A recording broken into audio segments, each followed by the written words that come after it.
Merci, monsieur le maire.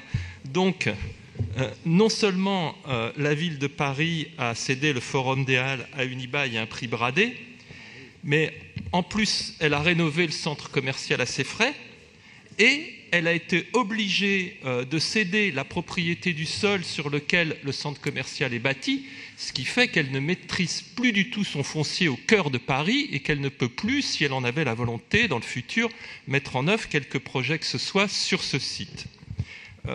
J'ajoute qu'il est un peu étrange qu'ayant cédé aussi les circulations verticales, l'usager des transports publics est obligé de traverser un centre commercial qui, au passage, s'affranchit des règles de réglementation sur la publicité, de traverser un centre commercial pour accéder aux transports en commun, RER, en sous-sol. D'ailleurs, au passage, on invite le propriétaire à mieux entretenir ces circulations verticales puisque les ascenseurs et les escalators sont quasiment constamment en panne. Mais il ne s'en soucie guère. Le rapport souligne par ailleurs que pendant plusieurs années, la ville a mêlé dans sa présentation du financement de l'opération des ressources liées au partenariat avec les recettes attendues des ventes immobilières. En d'autres termes, cela veut dire que la mairie de Paris a prétendu que le prix d'achat du centre commercial était la contribution d'Unibail aux travaux.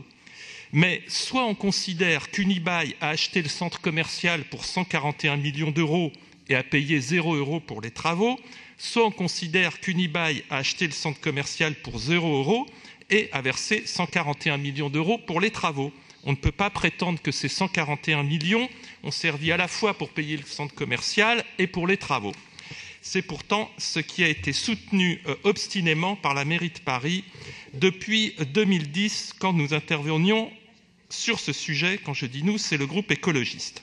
Donc non, la vente du Forum des Halles à Unibail n'a pas été une bonne affaire pour les Parisiennes et Parisiens.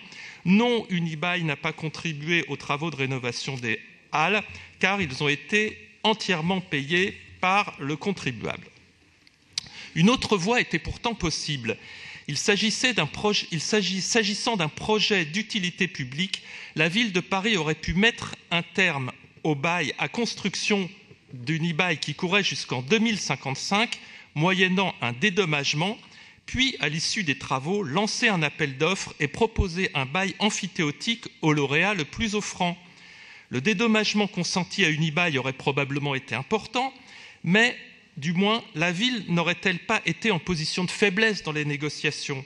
De plus, le montant de ce dédommagement aurait été certainement compensé par celui du bail emphytéotique accordé aux nouveaux preneurs, s'agissant d'un centre commercial situé au cœur de Paris et entièrement rénové. Ce que confirme d'ailleurs le rapport qui dit, je cite, « Si la ville avait mis un terme de manière anticipée, comme c'était son droit, au baux à construction, elle aurait récupéré immédiatement après indemnisation l'intégralité du patrimoine à la rentabilité économique très intéressante selon les résultats semestriels 2017 de la société Unibail. » C'est page 49. Toujours d'après le rapport, après l'ouverture de la canopée en avril 2016, le nombre de visites a augmenté de 10% sur le site et le chiffre d'affaires des commerçants a augmenté de 20%. Au total, dans cette affaire, a obtenu à la fois le beurre, le prix du beurre et le sourire de la crémière.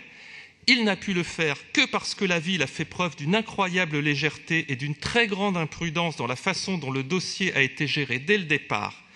Il faudra avoir le courage de le reconnaître et la sagesse de ne pas retomber dans les mêmes travers, notamment, par exemple, sur la gestion du projet de Tour Triangle qui est mené avec le même promoteur et nous fait craindre de nouvelles graves déconvenues. Je vous remercie. Merci Jacques Buteau.